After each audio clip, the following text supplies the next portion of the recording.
नमस्कार, आप देख रहे हैं अपना बिहार। आपके साथ मैं हूं शिप्रा झा और बुलेटिन की शुरुआत इस वक्त की बड़ी खबर के साथ करेंगे। मुजफ्फरपुर से इस वक्त की बड़ी खबर सामने आ रही है, जहां बेखौफ बदमाशों का तांडव देखने को मिला है। अज्ञात अपराधियों ने 65 साल के बुजुर्ग की गोली मारकर हत्या कर दी। घटना कांटी थाना क्षेत्र के ढेमहा की है। सुनसान सड़क पर अज्ञात बदमाशों ने रामपुर के रहने वाले बुजुर्ग राधे सिंह पर ताबड़तोड़ फायरिंग कर दी। अपराधियों ने बुजुर्ग को 8 गोली मारी है। घटना के बाद उन्हें शहर के निजी अस्पताल में ले जाया गया, लेकिन तब तक उनकी मौत हो चुकी थी। पुलिस ने मौके से 3 खोखा और एक कारतूस बरामद किया है। हत्या की वजह अब तक साफ नहीं हो सकी है।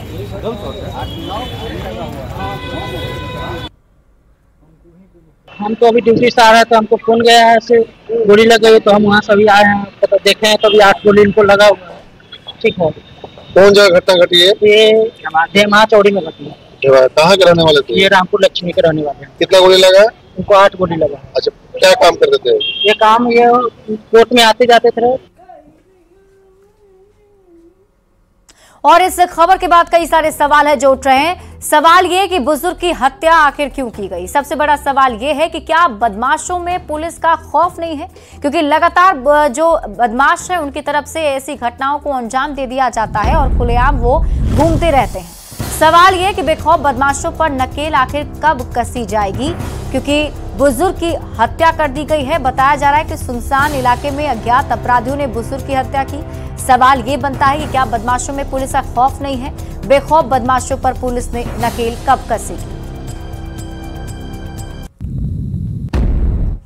और पटना से आपको बड़ी खबर बता दें, जहां लावारिस सूटकेस मिलने से सनसनी फैल गई है। बोरिंग रोड इलाके में ये सूटकेस मिला है और पुलिस की टीम मौके पर पहुंच चुकी है। लावारिस सूटकेस में कपड़े और कई सामान मिले हैं। घंटों हाई वोल्टेज ड्रामा चलता रहा और ये तस्वीरें हम आपको दिखा रहे हैं। यही वो सूटकेस है जिसे बरामद किया गया है। लावारिस हालत में ये सूटकेस मिला, जिसके बाद पुलिस की टीम मौके पर पहुंची। सूटकेस को खोलकर देखा गया, चेक किया गया। उसके अंदर कुछ कपड़े और कुछ अन्य सामान मिले हैं, लेकिन इस पूरे मामले पर घंटों हाई वोल्टेज ड्रामा चलता रहा। मुजफ्फरपुर में मूर्ति विसर्जन के दौरान एक ही समुदाय के 2 पक्षों में हिंसक झड़प हो गई। सिकंदरपुर थाना इलाके के कोठी मोहल्ले में 2 दर्जन की संख्या में आए बदमाशों ने जमकर बवाल काटा। शरारती तत्वों ने कई बाइक और एक कार को क्षतिग्रस्त भी कर दिया। मोहल्ले के लोगों पर चाकू से हमला भी किया। चाकूबाजी की घटना में कई लोग घायल हो गए हैं। घटना के बाद मोहल्ले में तनाव पैदा हो गया है। मोहल्ले के लोग घटना के बाद से आक्रोशित हैं और फिलहाल भारी संख्या में पुलिस की तैनाती कर दी गई है। पुलिस अब बदमाशों की तलाश में जुटी हुई है। दुकान पर से हमको घर से कॉल गया कि घर पे रोडाबारी कर रहा है और ईटा उटा गाड़ी उड़ी पर चला रहा है। तो हम आए तो यहाँ जानकारी चला क्या 200-250 लड़का पूरे मोहल्ला में तोड़ फोड़ किया, सबके घर पे रोडाबाजी किया। एक लड़का बगल में है, उसको टाइगर भी भोंक दिया गया। अचानक आए 4-5 लड़का, मैं 4-5 लड़का का नाम, पिता का नाम सब जानता हूँ, देखता हूँ। कौन धुना बांस चलाना स्टार्ट कर दिए और टाइगर भोंकना स्टार्ट किए। वो टाइगर हमको न लग के मछली में लगा और मछली का ट्रे होता है उसमें जाके लगा और हमको लगा था तो बहुत ज्यादा क्षति होता है। देखिए कैसे क्या हाल किया, आंख पे मार के अंधुरी बांस चला रहा था। पहले ये हुआ था कि हम लोग चले गए थे एग्जाम देने। उधर से मुकेश चौधरी मेरे भैया को फोन करके बोला है कि हेमंत फरियाना है, फरिया लो। उसके बाद भैया हम लोग चल गए थाना।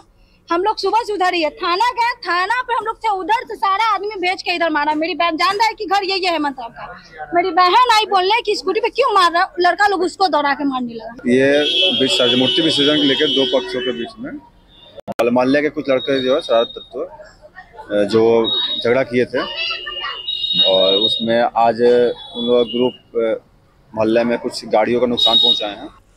पटना सिटी के बेलवरगंज और महावीर घाट के पास मूर्ति विसर्जन के दौरान 2 गुटों में मारपीट का वीडियो वायरल हो रहा है। मूर्ति विसर्जन के दौरान 2 गुट आपस में भिड़ गए और देखते ही देखते दोनों गुट के बीच जमकर मारपीट और रोड़ेबाजी होने लगी। इस दौरान तोड़फोड़ भी हुई। घटना में 2 लोग गंभीर रूप से घायल हो गए, जिन्हें इलाज के लिए पीएमसीएच में भर्ती कराया गया। पुलिस ने मौके पर पहुंचकर दोनों पक्ष को शांत कराया। दुर्गा पूजा जुलूस के वक्त आलमगंज थाना क्षेत्र में बेलवरगंज स्थित मोड़ में 2 गुट जो कि एक ही जुलूस के हिस्से थे के बीच में झड़प हुई है। मौका ए वारदात पर तुरंत पुलिस ने पहुंचकर कार्रवाई की, स्थिति को तनावपूर्ण होने से कंट्रोल में लिया एवं वहां पर घायलों को इलाज के लिए अस्पताल भिजवाया। पुलिस अग्रिम कार्रवाई कर रही है। दुर्गा पूजा और दुर्गा पूजा के बाद मूर्ति विसर्जन के दौरान कई जगहों पर पथराव और हमले की घटनाएं हुई और इस पर बीजेपी के नेता शहनवाज हुसैन ने मुस्लिम धर्मगुरुओं से अपील की है कि पथराव करने वालों को समझाएं ताकि गौवध की तरह पत्थरबाजी भी बंद हो सके।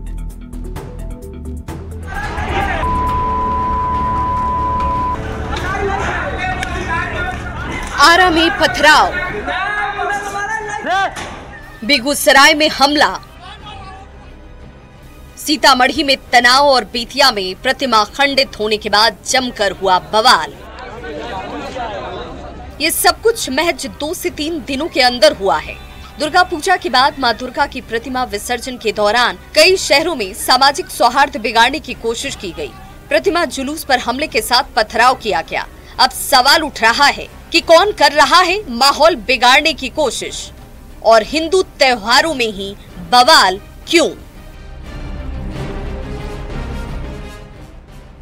अब इन सवालों के जवाब तो पुलिस की जांच में ही सामने आएंगे, लेकिन बीजेपी के नेता शहनवाज हुसैन ने मुस्लिम धर्मगुरुओं से अपील की है कि पथराव करने वालों को समझाएं ताकि गोवध की तरह पत्थरबाजी भी बंद हो। मुस्लिम समाज के जो बड़े उलमा हैं, धर्मगुरु हैं, उनको ये जिम्मा लेना चाहिए कि सिर्फ आप तकरीर करेंगे और कोई असामाजिक तत्व अगर जाकर मूर्ति पर पत्थर फेंक रहा है तो उसको रोकने के लिए अपील करनी चाहिए। ये सब बंद करना चाहिए। बीजेपी सांसद संजय जायसवाल का कहना है कि हिंदू त्योहार में असामाजिक तत्व हरकत करते हैं, ऐसे अपराधियों को कड़ी से कड़ी सजा मिलेगी। दूसरे धर्मों का कोई त्योहार हो, कभी आप नहीं सुनिएगा कि बहुसंख्यक समाज ने किसी तरह के भी गलत कार्य किए हों।